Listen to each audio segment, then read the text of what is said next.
Karen swapped tacos for wrong-taste. Staff served her bland ones and charged her more. What would you do if your meal was swapped for something tasteless in purpose? In the heart of a lively taco joint, Karen's voice sliced through the chatter like a knife. These tacos are an insult, she bellowed, slamming her plate on the counter. The vibrant eatery, El Sabor, known for its fiery salsas and warm community vibe, froze. Customers mid-bite turned to stare. Karen, a woman in her late 40s with a sharp bob and sharper tongue, wasn't new to this. Her reputation for complaints preceded her last week. She'd sent back a burrito for being too spicy. The week before, a quesadilla for being too cheesy. Today, she claimed her carne asada tacos tasted wrong. Demanding a refund and a new plate, her face flushed with indignation. The staff, led by Maria, a seasoned manager with a calm demeanor, knew Karen's game. She'd eat half her meal, complain, and demand free food or discounts. This time, though, Karen had crossed a line. She'd swapped her tacos with a neighboring table's hors vegetarian plate meant for a quiet college student. Anna then claimed the kitchen messed up. Maria, watching from behind the counter, had seen it all. Karen's sleight of hand wasn't as slick as she thought. The truth simmered like the restaurant's signature mole sauce, ready to spill over.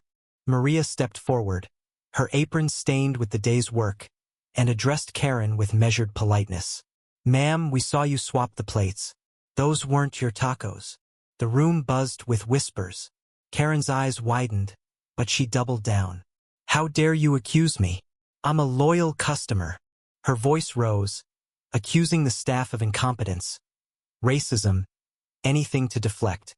Anna, the student, shrank in her seat, clutching her backpack, unsure whether to speak up. The other customers, sensing drama, pulled out phones, some recording, others murmuring support for the staff. Then came the twist.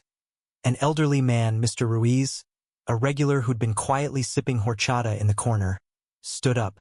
His weathered face carried the weight of years, but his voice was steady. "I saw it too," he said, pointing at Karen. "You took that girl's food and lied." The crowd gasped. Mr. Ruiz, a retired teacher known for his fairness, was no pushover. His words landed like a gavel, shifting the room's energy.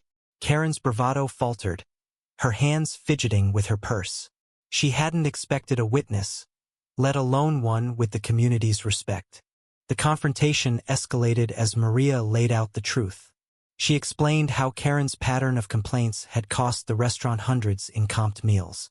"We're a small business," Maria said, her voice trembling with restrained anger. "We work hard to serve honest food. You can't keep doing this." Karen, cornered, lashed out, tossing her plate to the floor in a fit of rage. Tacos splattered, sauce staining the tiles. The act was a declaration of war, personifying her defiance as if the food itself had betrayed her. Customers recoiled, some shouting in protest. Anna, emboldened by Mr. Ruiz's stand, finally spoke. "Those were my tacos," she said softly, her voice cutting through the chaos. "I have dietary restrictions. You took my meal." The room turned against Karen, her tantrum now a public spectacle. Maria, seizing the moment, made a bold move. "Since you didn't like the wrong tacos," she said, her tone icy, "we'll make you a new plate, our blandest recipe, just for you." The staff, in a silent act of rebellion, prepared a plate of plain tortillas with unseasoned beansnow spice. No flair, no love. They served it to Karen with a smile, but the bill?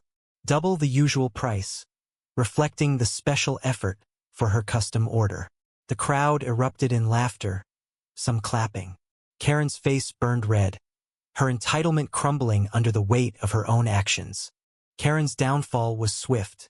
She tried to argue, but the evidence missed her. Ruiz's testimony, Anna's quiet truth, and the staff's united front left her no room to maneuver. She paid the inflated bill, muttering threats about reviews, but the customers' glares silenced her. As she stormed out, the restaurant's energy shifted back to warmth.